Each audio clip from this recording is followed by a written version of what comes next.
Hello, welcome. Thank you for being here today for the Toxic Trait of Self-Help info session. I really think that there are going to be a lot of valuable things that you'll take away from this event today. I think it will change the way that you look at the whole self-help industry and the way you look at healing for yourself and for the world in general. So with that, I've got a presentation for you. And then afterwards, I've got all afternoon to take your questions or ideas or thoughts. So with that, let's begin.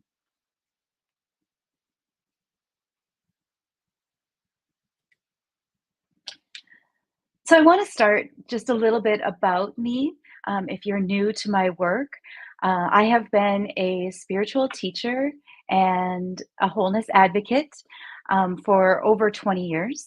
I became a published author in 2020 with my first book, Embodying Soul, Return to Wholeness, which was a memoir and kind of the story of my spiritual search.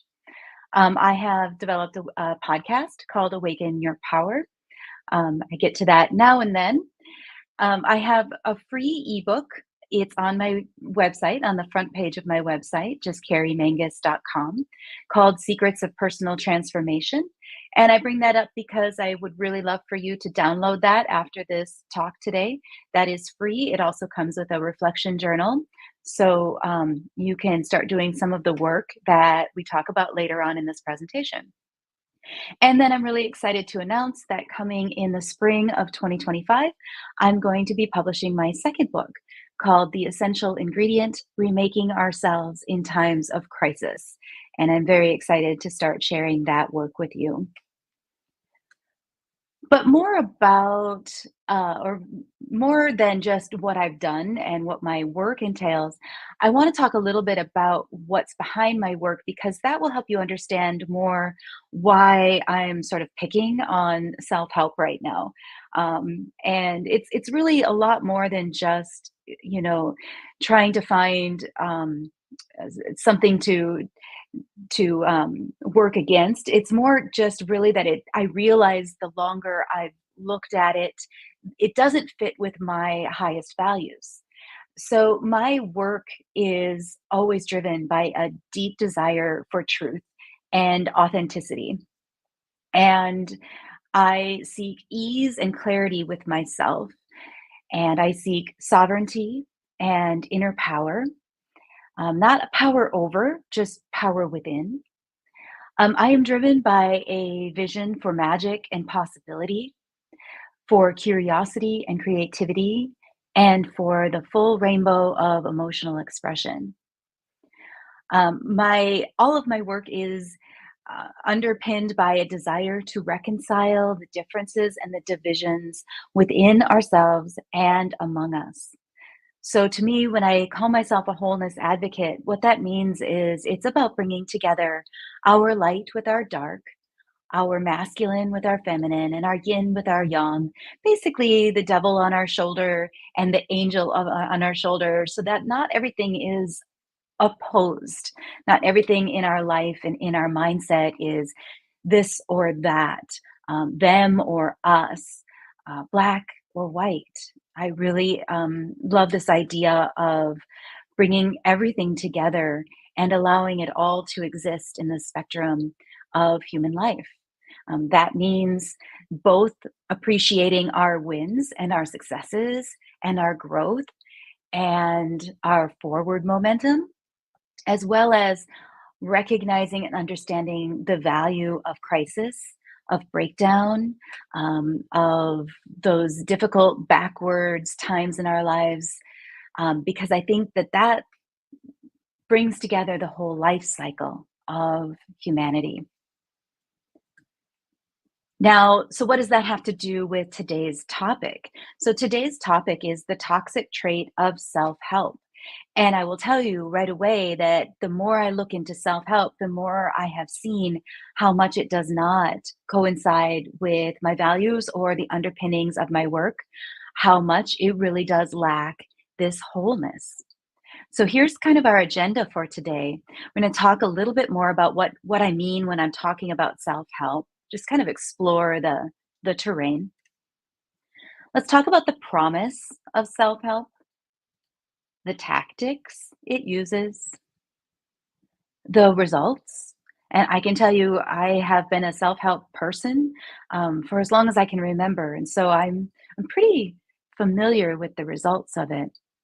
And then I'll identify the toxic trait, kind of that one thing that it all boils down to. And then we're going to turn the page. There really is some deeper wisdom out there that is available for us, besides just what you might find on your self-help bookstore. And more than anything, what I think you'll see today is that self-help really just doesn't meet the current needs of society.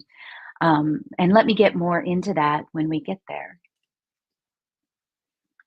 So, to begin, what is self help? Self help is a process of improving one's life, mental well being through individual effort, often without the guidance of others. And it emphasizes personal responsibility and self reliance. So, when things go well, we tend to pat ourselves on the back for that. And when things don't go well, we tend to take all the blame for that. That tends to be part of the end result of self help a lot. If you think about the mindset, and it's all in your mind, it's the way you're thinking at it, it's the way you're looking at it, or maybe we're just not reliant or resilient enough, or maybe we're not trying hard enough, or maybe we're giving in too easily. And then there's always strategies, techniques, and tools that emphasize mostly just one side of life, the boosting, growing, expanding, building, and improving side of life. And you can already see here that it's missing the breakdowns, the crises, the backslides, the undoings of life. And I'm using self help as kind of a big blanket to cover personal development, self help, self improvement, personal development, kind of all within the same realm. Many of their courses and the coaching, all of the self improvement tips and tricks. And I also, because this is my background as a spiritual teacher, I also kind of see in here this new age manifestation and the law of attraction as not being all that different, really.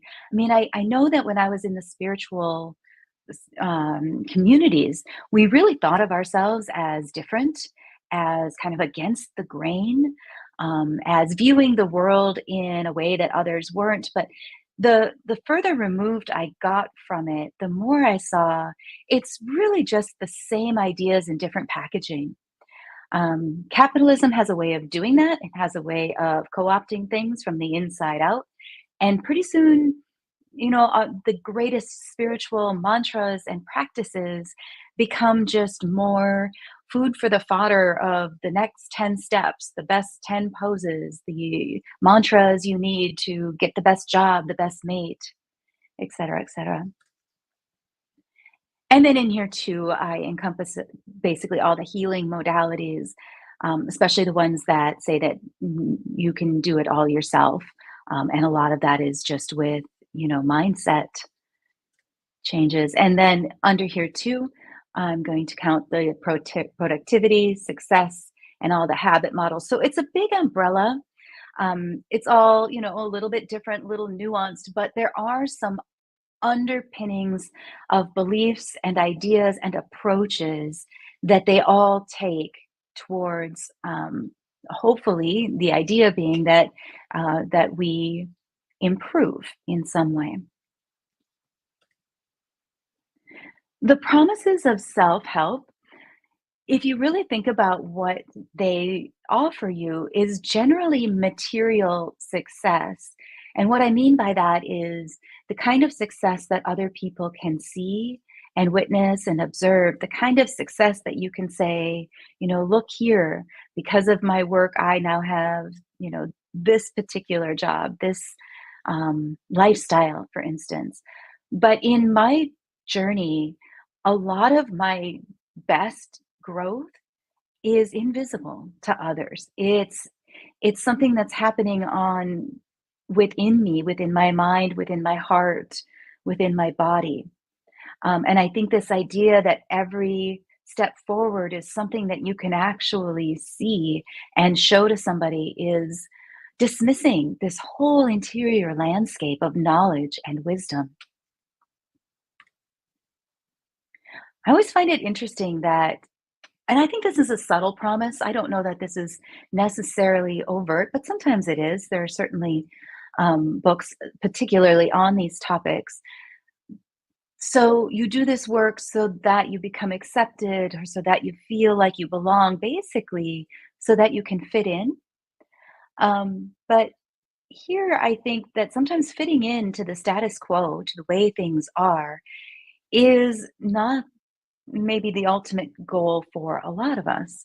A lot of us, and especially probably if you're here today, so you're already feeling that angst, that's why you're here. uh, our goal is probably not to fit in to the status quo. It's probably more about um, finding peace within ourselves for the ways that we oppose it, for the ways that we work against the grain. It is a more challenging life pattern.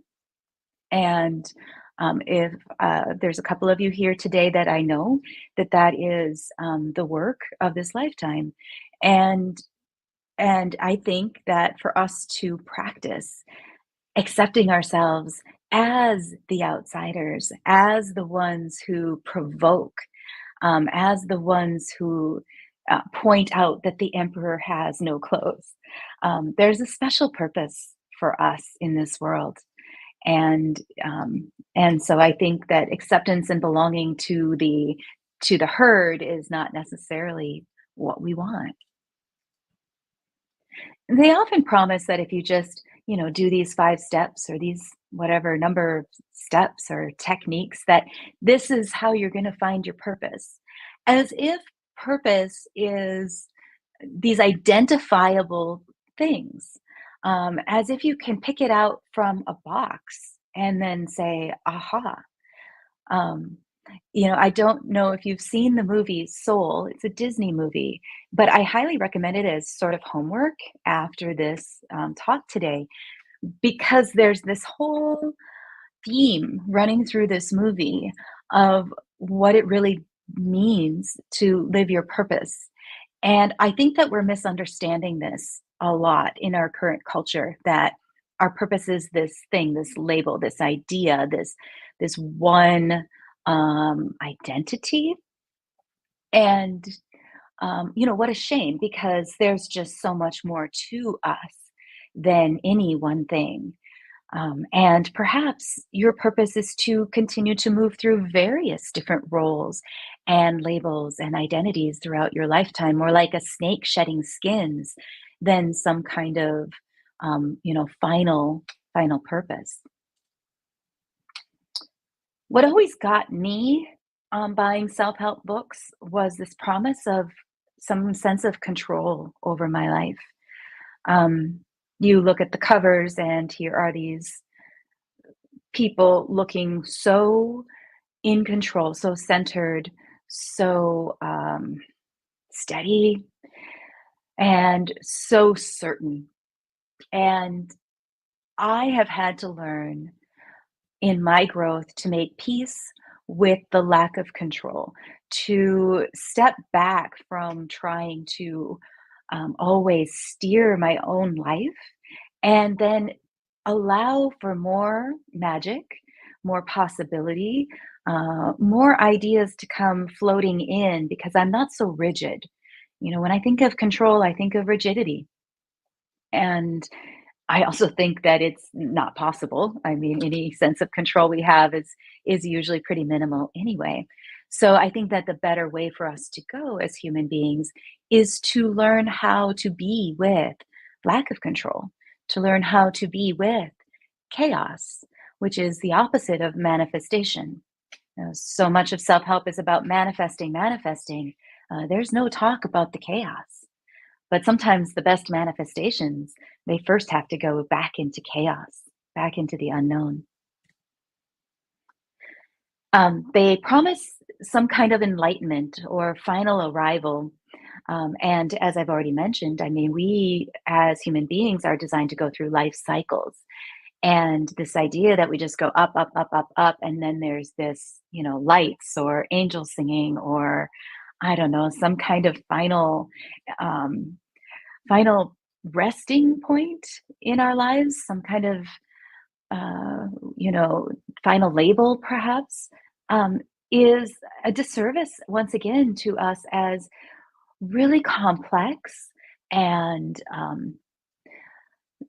potential filled human beings.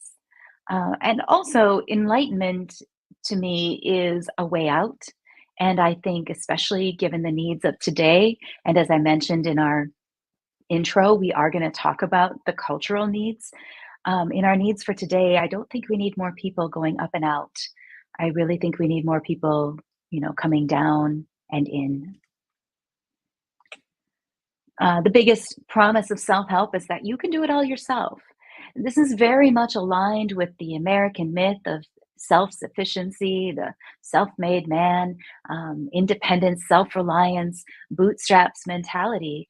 It's all just packaged right there in the self help language. When you start to see this, you'll see it. You'll see that it really all of the weight of the responsibility is on your shoulders, as if we don't live in community, as if there aren't structural barriers in place, as if there aren't institutions that are themselves filled with biases and prejudices, perhaps. Um, and so to imagine that we can do it all ourselves is to put all of the responsibility and all of the blame on ourselves, and that just leads to nowhere good. So a lot of the phrases of self-help, they're in alignment with a lot of these expressions, which you've probably heard. Or change your thoughts, you can change your life. Positive vibes only. I do appreciate that we are starting to wrap our minds around toxic positivity. We're talking about it more. There's a lot more articles about it. Um, we are recognizing that it is dangerous to try to force ourselves to pretend that we are one way when we are not. We are recognizing the power of authenticity and emotional expression, and how important that is for our lives, for our health, for our well being. That although it might sound counterintuitive, expressing our emotions, no matter how angry, fearful, frustrated they are, is so much better for our bodies and our minds than trying to suppress that and squeeze out some kind of a fake smile, fake attitude. This idea of never quitting and never slowing down. I never read a self help book where I didn't feel afterwards like just revved up. Like, "Oh, I have so much to do and I am behind the 8 ball and I've gotta go, go, go." There's not a lot of self-help that really, values rest and quiet and stillness and silence, as not just a respite, but as part of our growth. Oh, I always pick on this one. This is a Japanese proverb called so that they say, "Fall down 7 times, get up 8." And the first time I saw this one, I just thought, if I've fallen down 7 times, maybe I just need to stay down for a bit. Maybe there's something here I need to learn. Maybe there's a message I need to wait for. This idea of getting hit and coming back, getting hit and coming back over and over again is abusive, if you ask me.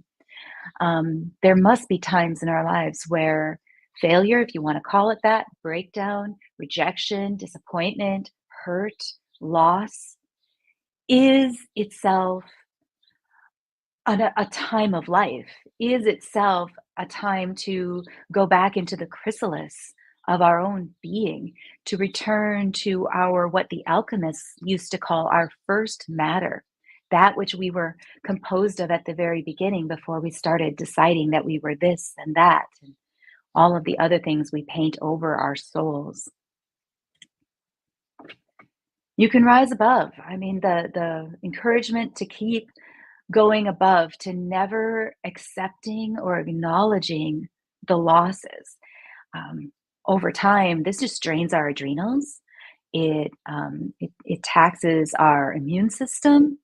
It keeps us in constant fight and flight, raises our inflammation levels, as does this belief that what doesn't kill you makes you stronger. Again, I'm just going to call this one abusive. The tactics of self help, they prey on our fear of inadequacy. That's always the ticket in. We're not good enough. And if you pick up any of these books, you're going to find that right away, that there's this idea of something missing. You're missing this belief, you're missing this attitude, you're not doing these things in the right order, uh, which, you know, might work for the author. And I don't deny that. But we all have to find our own formulas. I'm almost reticent to say such a word that sounds so stuck in one place, but we all have to find our own paths, our own approaches, and they do need to be malleable. And this doesn't make us ever inadequate. We are enough right where we are. The real work is from where we are, not from some, imagined place. And they promise quick, easy fixes. I mean, obviously, that's the capitalism aspect of it coming through, that it really isn't that hard. It's really just a few steps. But life is ever evolving, journey of falling apart and coming back together, and falling apart and coming back together, and retreating and going forward. And this idea that, again, that we can just fix ourselves, first of all, intuits that we were broken. And, I just think that this language is really unhealthy for us, because we're not broken. We are enough. We are human. We are imperfect. And we can always move towards more health, more well being, but it doesn't make us inadequate or broken. Um, yeah, they do. They promise this final endpoint, this final perfection. Again, I always think about the pictures on the front cover, that could be you. And then, of course, if you don't bounce back better, then what's wrong with you? That, all of the anecdotes in the book, they did it. Um, why not you? Instead of, maybe you're in a time of life, maybe you're in a dark night of the soul. I've undergone three of those in my life, and I turned to my self help books and my spiritual books, and none of them told me that it was okay, to feel a little bit like Humpty Dumpty and just fallen off the wall, that it was okay, that I didn't need to get back on the wall right away. I wish that there had been something or someone who could have told me that. Um, but that is what I am here for today, is to tell you that it is okay if you don't bounce back better from tragedy or loss or crisis. The end result, I think, of the typical self help realm is this overwhelming sense of failure, when we cannot and do not get back up, back to our old selves, get back on the horse, when it just doesn't happen in somebody else's idea of what that timeline should be. And we end up with a culture that doesn't understand, or more importantly, doesn't appreciate the significance of crisis. I mean, we have a culture where if you're going through a midlife crisis, people will probably just chuckle at you. If you're going through a spiritual crisis, maybe they'll send you to a priest. If you're going through an identity crisis, maybe they'll send you to, I don't know, but this idea that if we reach these times in life, we have to just ignore it, get over it, get back up, then we don't understand that we are strong enough to sit inside a crisis. We really are.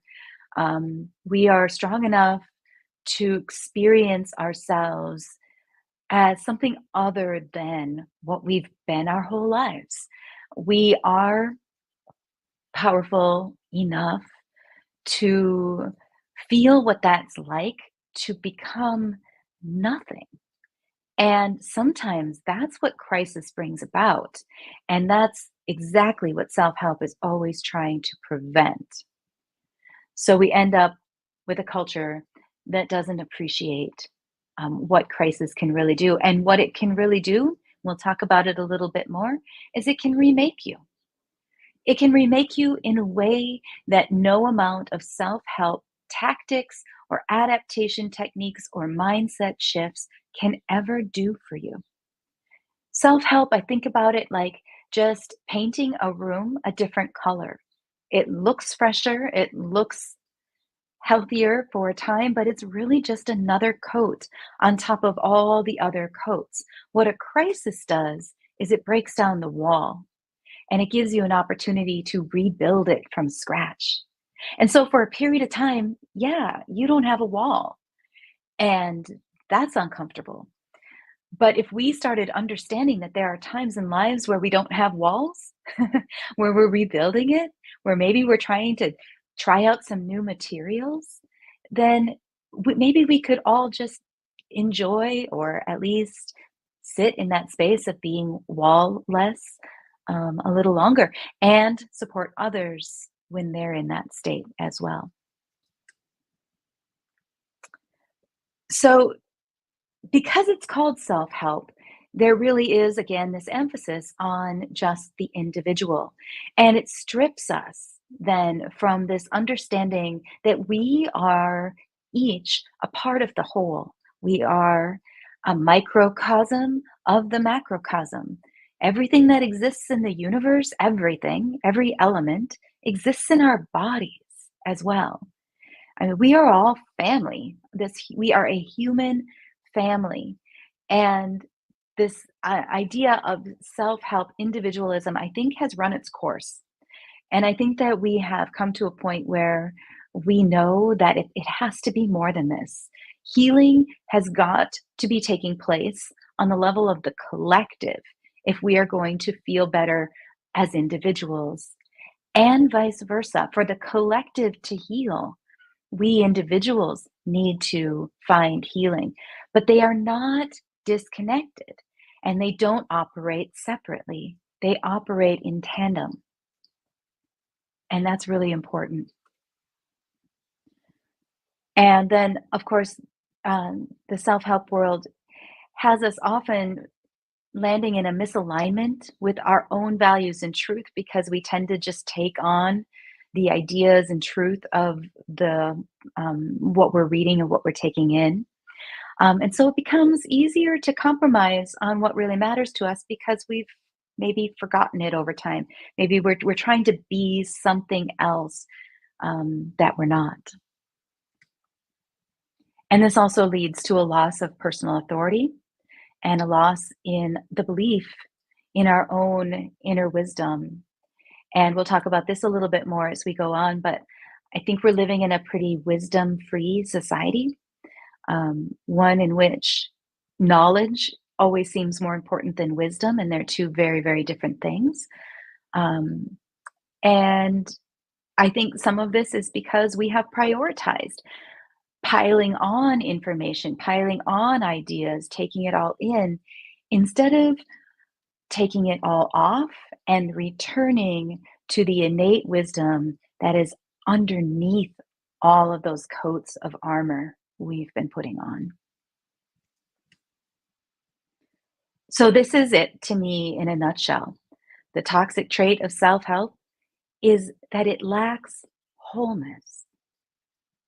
Let me show you more. So, we need to move from individual care to collective care, from one person carrying the burden to all of us coming together to share that burden. We need to move from an emphasis on constant uh, upward movement to more downward and inward reflection, restoration, rebirth, rejuvenation.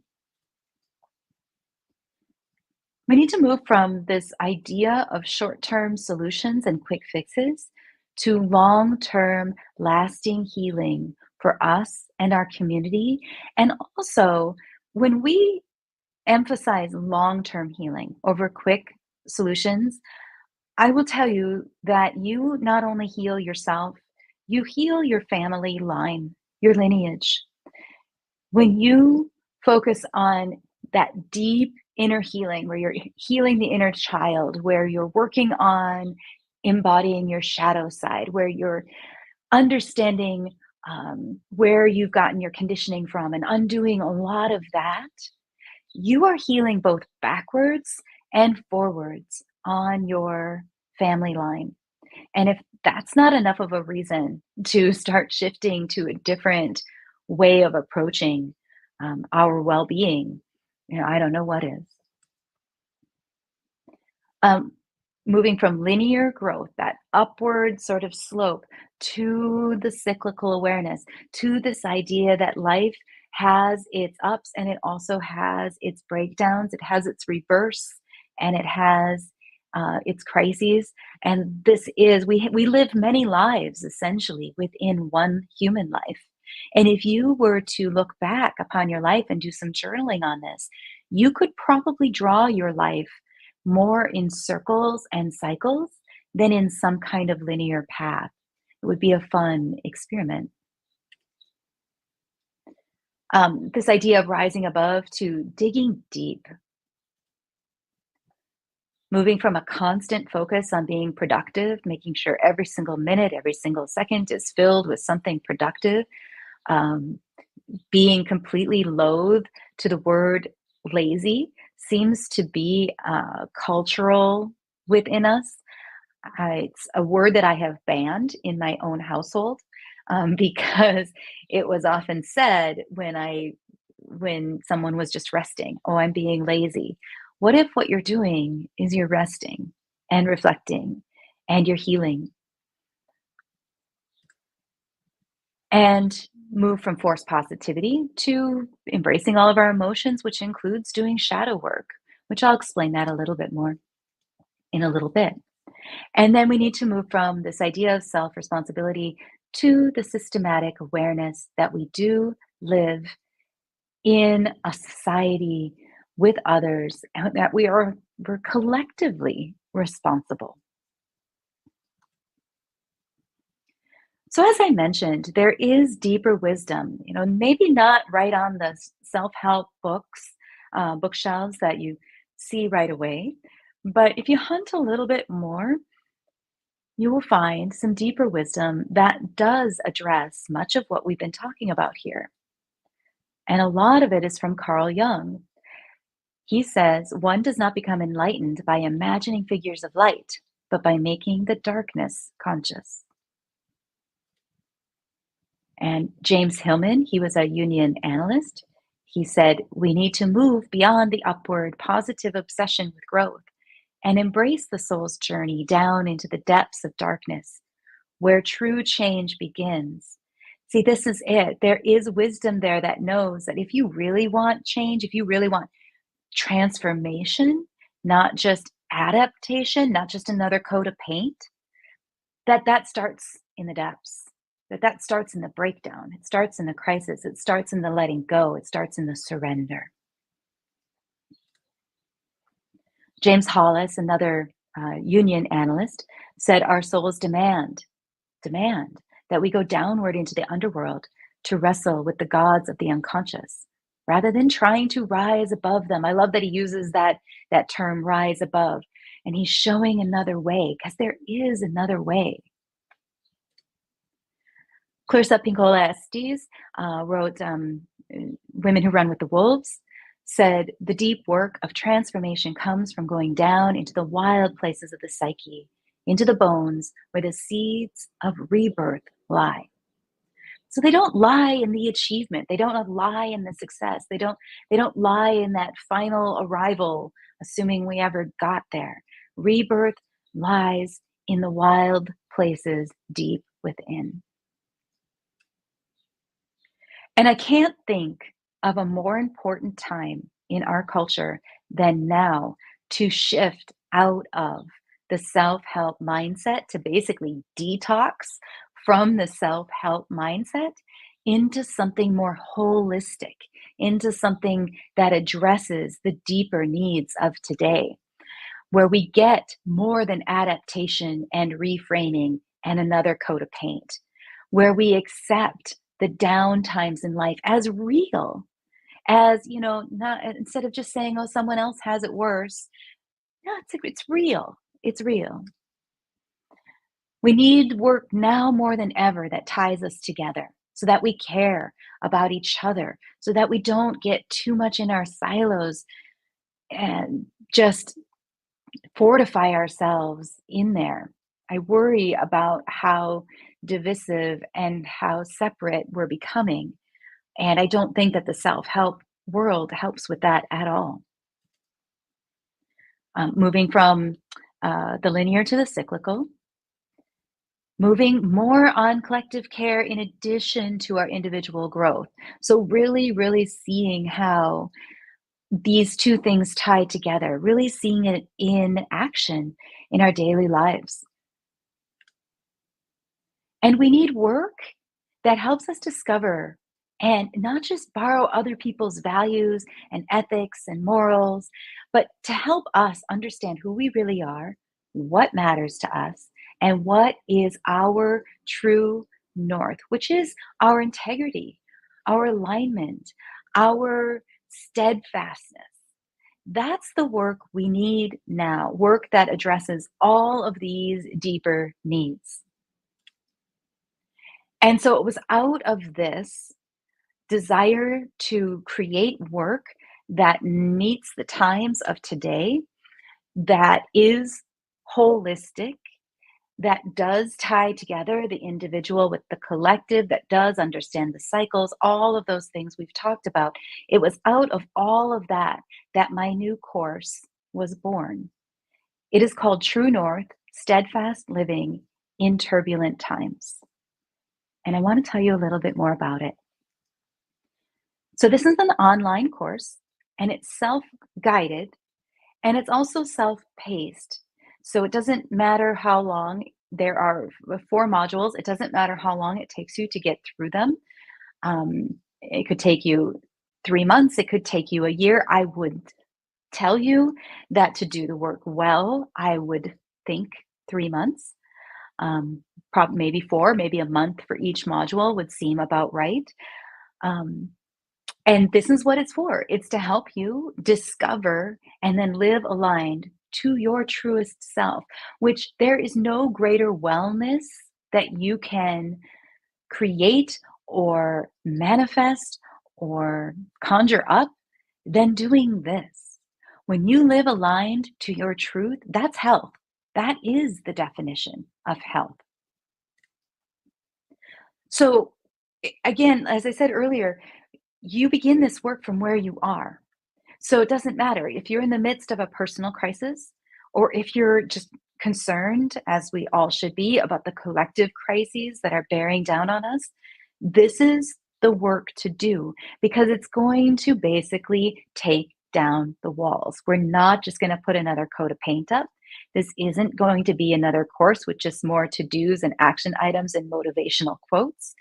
It's deep work, it's inner work, it's undoing work so that you can reach those seeds of rebirth, so that you can find that soil from which to plant and embed your new self. There are three stages. So there's four modules, but essentially three stages to this work. And I just want to briefly touch on each one. The first part of this work is the recognition stage. So, first, we just simply have to recognize where we are. Recognize if we feel lost or overwhelmed or disconnected. Well, recognize where the status quo, and when I say status quo, I just mean that set way that things are right now, either in your individual life or in the collective. Remember, with this course, we talk about both. So it's never just one or the other.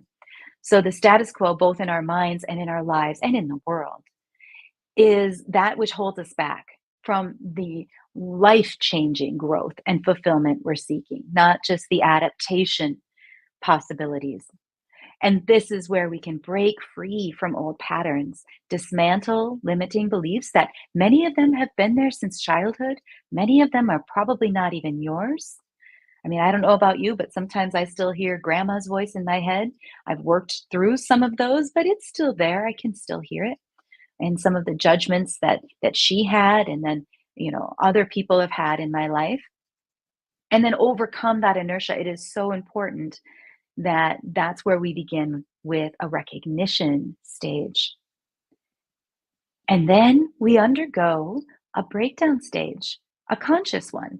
And that's why it's okay if you're already kind of in one, because this is going to support you in that process. So instead of just collecting more thoughts and beliefs and ideas and quotes and all of that, we're going to start getting rid of them. I mean, you have too many maps, you're trying to get somewhere. Now you're just overwhelmed, right? You just need one good map. And that one good map lives inside of you. And we need to get to that. But we can't just access it if we don't first remove all the clutter that is piled on top of it. And some of that other clutter is other people's expectations, it's fear, it's shame, it's guilt, it's all of these things. And so the only way to get back to the core is to break everything else down. And then you break through. Then you have your rebirth. And now you have a life where you are no longer swayed by external chaos, but you're guided by an unwavering internal compass. You know your true north, so you won't compromise on it. You'll compromise with your friends on whether to take a bike ride or hike, but you won't compromise on your values, on what you believe.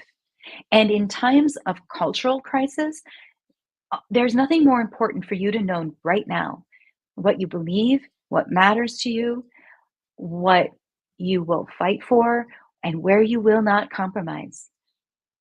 This is the work of this course. It will remake you into someone who is a lighthouse for other people, as well as a beacon of light for yourself. This is a way of living your life with such ease in who you are, and steadfastness, and a willingness to experience all of the emotions that come and go also. To be able to do both at the same time, to be both steady and flexible. So there are 4 modules, as I mentioned. Briefly, the first one's really all about the status quo, recognizing it, seeing it, discussing it, and exploring it a little bit as it pairs with chaos. We'll come back to that. The second module is the personal module. This is where you're going to work on your personal beliefs and habits. You're going to just deconstruct invisible barriers that keep you stuck in patterns and really find that personal healing and for you and your entire lineage. Module 3 is where we move to the collective, and we do similar work, but we turn our gaze now to the culture and we start asking ourselves questions about what the culture has ingrained within us. And number 4, this module is really about how to stay with this new being as you move out back into the world. Now, it all breaks down again at some point, but for a period of time, you're going to need those tools and ideas to stay aligned, especially in a world that continues to kind of fall apart. Just briefly, a bit more about each. When we're challenging the status quo, this is when we're going to acknowledge the comfort in business as usual. We're going to explore how the status quo is always about preserving, maintaining, and holding the norm. And if you remember, we talked earlier about how we're probably people who aren't here to preserve and maintain and hold the norm. so, yeah, this course is for you. And then we're going to talk about how chaos is sometimes the thing that unlocks our dormant potentials and fosters the rebirth. Module 2 is called Navigating the Labyrinth of Habits and Unconscious Behavior. So let's talk about who you are and why you are the way you are. Let's explore the limitations of just changing habits instead of living with our with as much consciousness as we possibly can. There's a lot of work in the self-help about changing up habits, but a habit is just an unconscious process. And it's great when that's, what you tap into so that you can drive your car. But when that's how you interact with um, a new person and a new circumstance, we're missing an opportunity. We're missing that freshness. We're missing that fresh perspective. And so the goal of this section of the course is to help us live with as much consciousness, as much mindfulness as we can in each moment. Module 3 is Through the Tangled Forest of Cultural Myths. So we'll talk about a lot of myths in this section. This one's probably my favorite section, and it's probably the densest, the one where you might want to take the most time. And these are just a few of the myths, but I wanted to show you kind of exactly what we're going to be doing. We're going to talk about, for instance, how the myth of more works on us, how it obstructs our contentment and perpetuates a cycle of dissatisfaction, which then, of course, the whole self-help industry takes advantage of. The myth of scarcity. We're going to talk about how scarcity contributes to social stratification and othering of certain groups. And it's very important that right now we really see how that's working on us, how we really believe these ideas of a zero sum game, for instance. And we'll see how they play on our psyche and how they contribute to either a healthier world or an unhealthier world. And perpetual growth. We'll talk about this one as well, how it influences our behavior. This idea that we only go in one direction and that it can go on through infinity. Module 4, The Compass of Our True Selves. We'll talk about integrity. We'll talk about sovereignty. We'll talk about compassion and deepening into our sense of recognition of our human condition that we all share. And we'll explore the importance of embracing our cyclical nature and how elderhood, or how we can find this deeper wisdom, can lead to greater understanding of life's deeper meanings, and then we can share that with others. And my favorite part of this course is the community space that I call the Alchemist's Cave. And this is open to you automatically when you sign up for the course.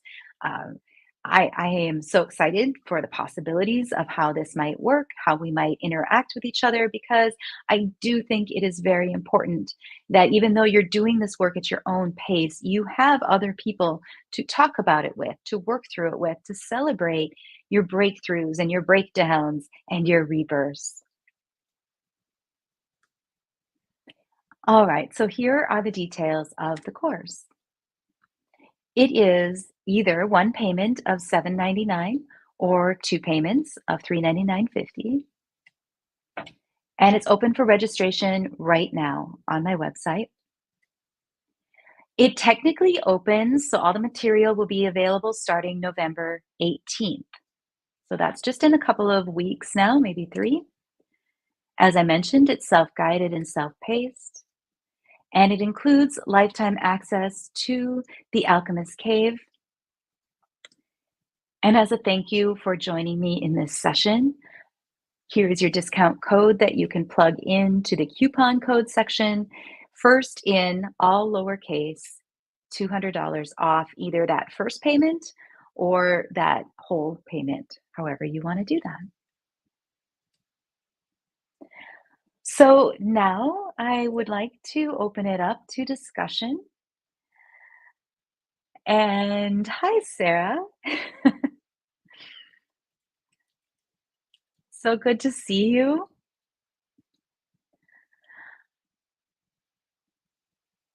And I would just want to hold out for a couple minutes and see if anyone has any questions or a comment um, or anything.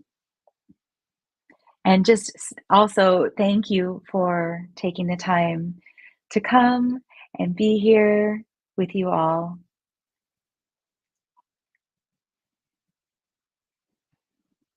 All right. Well, with that, thank you so much. If you have any questions at all, please don't hesitate. Reach out, let me know. I'd love to chat with you more about this course or anything else that's on your mind. Thanks so much.